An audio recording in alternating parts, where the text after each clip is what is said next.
নমস্কার বন্ধুরা, আজকে আপনাদের সঙ্গে মেথি পরোটার রেসিপি শেয়ার করব। এইভাবে বানালে একেবারে তেতো লাগবে না। পরোটাগুলো যেমন হবে খাস্তা তেমনই হবে সুস্বাদু। কিভাবে আপনারা এই পরোটাগুলো খাস্তা বানাতে পারবেন সেই টিপসও আমি এই রেসিপিতে শেয়ার করব। তো চলুন শুরু করা যাক আজকের এই রেসিপি। এখানে এক আটি মতো মেথি শাক খুব ভালোভাবে ধুয়ে একদম মিহি করে কুচিয়ে নিতে হবে। অন্যদিকে একটা প্যান গরম করে তার মধ্যে দিয়ে দিচ্ছি 1 চামচ মতো সাদা তেল। তেল গরম হলে দিয়ে দিলাম হাফ চামচ মতো গোটা জিরে আর 1 পিঞ্চ মতো দিয়ে দিচ্ছি হিং। ফোড়নে একটু নাড়াচাড়া করে নিয়ে এর মধ্যে মেথি শাক দিয়ে আমাদের 2 মিনিটের মতো রান্না করে নিতে হবে। বন্ধুরা, অনেকেই ভাবেন হয়তো মেথি শাক দিয়ে পরোটা বানালে তেতো হতে পারে। তো এই পদ্ধতিতে একবার বানিয়ে দেখুন, খেতে কিন্তু একদমই তেতো হবে না আর পরোটাগুলো হবে দারুণ সুস্বাদু। আপনারা চাইলে কিন্তু কাঁচা শাকও দিয়ে পরোটাগুলো তৈরি করে নিতে পারেন, তবে সামান্য একটু ভাজা করে নিলে দেখবেন শাকের তেতো ভাব একদমই চলে যাবে। তো এখন ঢাকা দিয়ে আমি 2 মিনিটের মতো শাকটা রান্না করে নেব লো টু মিডিয়াম হিটে। সামান্য একটু লবণ দিয়ে শাকটা রান্না করে নিলে দেখবেন খুব তাড়াতাড়ি রান্না হয়ে যাবে। মিনিট 2 পর ঢাকনাটা তুলে নিলাম, দেখুন শাকের পরিমাণ কমে কিন্তু অর্ধেকেরও কম হয়ে গেছে। এখন শাকটাকে সাইডে রেখে আটাটা আমরা মেখে নেব। এখানে আমি 2 কাপ মতো আটা নিয়ে নিচ্ছি। আপনারা চাইলে ময়দা দিয়েও কিন্তু পরোটা বানিয়ে নিতে পারেন, তবে আটা দিয়ে কিন্তু এই পরোটাগুলো খেতে বেশি সুস্বাদু হবে।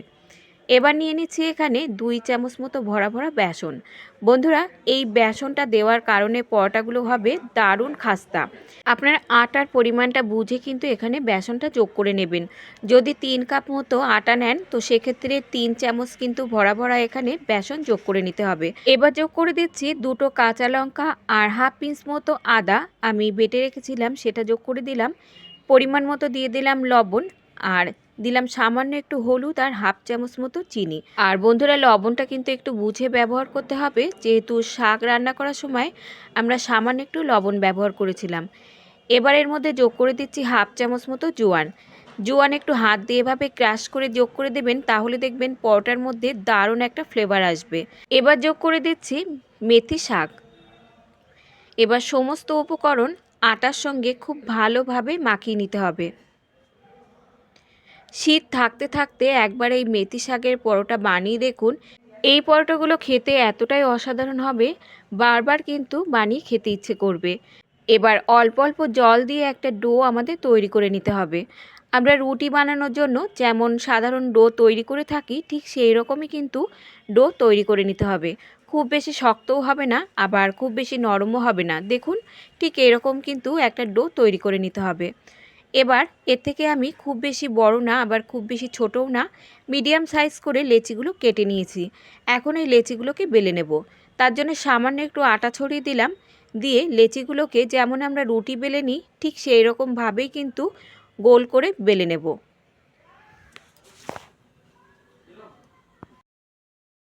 আর রুটিগুলো বেলার সময় কিন্তু একটু পাতলা করে বেলে নিতে হবে।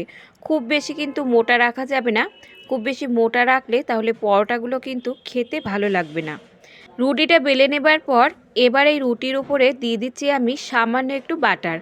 আপনারা চাইলে এখানে বাটারের পরিবর্তে ঘি কিংবা সামান্য একটু সাদা তেলও কিন্তু দিয়ে দিতে পারেন। এখন সমস্ত রুটিতে খুব ভালোভাবে বাটার মাখিয়ে নিতে হবে। বন্ধুরা, বাটার দিয়ে এভাবে একবার এই মেথি পরোটা খেয়ে দেখুন, পরোটাগুলোর স্বাদ এতটাই দুর্দান্ত হবে, মুখে স্বাদ কিন্তু লেগে থাকবে। আজকের এই সহজ পরোটার রেসিপিটি যদি আপনাদের কাছে ভালো লাগে তাহলে একটা লাইক আর সাবস্ক্রাইব করে আমার পাশে থাকার অনুরোধ রইল। তো দেখুন, পুরো রুটিতে কিন্তু আমি খুব ভালোভাবে বাটার মাখিয়ে নিয়েছি। এখন এই রুটিটাকে আমি ফোল্ড করে নেব। এবার সামান্য একটু বাটার উপর দিয়েও মাখিয়ে নিতে হবে।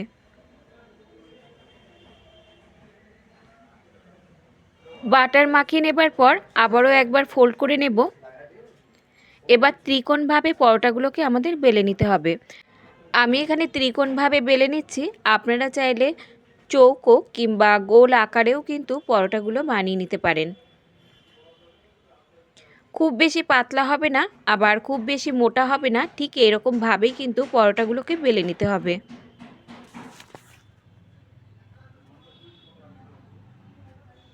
সব পরোটাগুলো বেলে নেবার পর এবার আমি কাছ থেকে আপনাদের দেখিয়েও দিচ্ছি, দেখুন।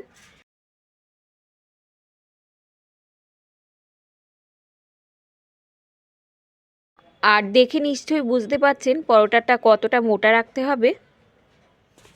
এবার এই পরোটাগুলোকে আমরা ভেজে নেব। তার জন্য অন্যদিকে আমি একটা তাওয়া বসিয়ে রেখেছিলাম। তাওয়া খুব ভালোভাবে গরম হলে দিয়ে দিচ্ছি 1 চামচ মতো সাদা তেল। এবার পরোটাগুলো আমাদের লো টু মিডিয়াম হিটে রেখে ভেজে নিতে হবে। এই পরোটাগুলো ভাজতে সময় যেমন কম লাগবে তেমনই কিন্তু অল্প তেলের মধ্যে ভেজে নেওয়া যাবে। উল্টে পাল্টে ছেঁকে নেবার পর এবার উপর দিয়ে দিচ্ছি 1 চামচ মতো সাদা তেল। এখন পরোটার উপর হালকা হালকা এভাবে প্রেস করলে দেখবেন পরোটা কিন্তু খুব সুন্দরভাবে ফুলে উঠবে। প্রতিটা পরোটাই কিন্তু ফুলে উঠবে আর প্রতিটা পরোটাই হবে দারুণ খাস্তা। এখন উল্টে পাল্টে দিয়ে লালচে করে ভেজে নিতে হবে। এবার পরোটা উল্টে দিয়ে আরও 1 মিনিটের মতো ভেজে নেব। আর দেখতেই পাচ্ছেন পরোটার রঙটা কত সুন্দর লাগছে বন্ধুরা। ব্রেকফাস্টে হোক কিংবা ডিনারে কিংবা স্কুল অফিসের টিফিনেও আপনারা এই পরোটাগুলো বানিয়ে কিন্তু খুব সহজে পরিবেশন করতে পারেন। একটা পরোটা এখানে আমার একদমই রেডি। আমি আরও একটা ভেজে আপনাদের দেখাচ্ছি।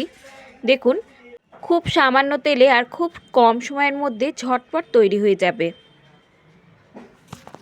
তো সব পরোটা ভাজা আমার একদমই রেডি।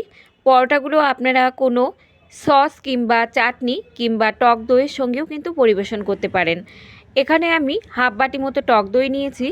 এবার একটা তড়কা প্যানে নিয়ে নিচ্ছি 1 চামচ মতো সাদা তেল। তেল গরম হলে দিয়ে দিলাম হাফ চামচ মতো জিরে আর একটা শুকনো লঙ্কা আর দিচ্ছি 8 থেকে 10টা কারি পাতা।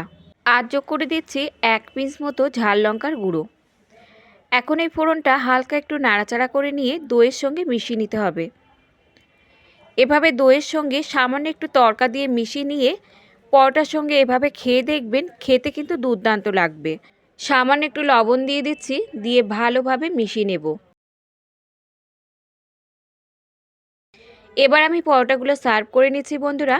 আর পরোটাগুলো কতটা খাস্তা সেটাও আমি আপনাদের দেখিয়ে দেব। একবার বানিয়ে দেখুন, শীত থাকতে থাকতে একবার বানিয়ে দেখুন, খেতে কিন্তু দারুণ টেস্টি হবে। আর পরোটাগুলোর ভিতরটা দেখুন, দেখতে কতটা সুন্দর লাগছে। মেথি পরোটা এইভাবে বানালে কিন্তু একেবারেই তেতো লাগবে না। যারা তেতোর ভয়ে খান না তারা একবার বানিয়ে দেখুন, তেতো তো লাগবেই না, বারবার কিন্তু এভাবেই বানিয়ে খাবেন। আর ভিতরে বাটার দেওয়ার কারণে দেখুন পরোটার প্রতিটা পার্টই কিন্তু খুব সহজে আলাদা হয়ে যাবে। এখন আমি আপনাদের দেখিয়ে দিচ্ছি যে পরোটাগুলো কতটা খাস্তা। শব্দ শুনে নিশ্চয়ই আপনারা বুঝতে পারছেন বন্ধুরা পরোটাগুলো কতটা খাস্তা তৈরি হয়েছে। আজ তাহলে এই পর্যন্ত বন্ধুরা, দেখা হবে অন্য কোনো রেসিপির সঙ্গে। ততক্ষণ সুস্থ থাকবেন, ভালো থাকবেন। আর সম্পূর্ণ রেসিপিটি দেখার জন্য সকলকে ধন্যবাদ।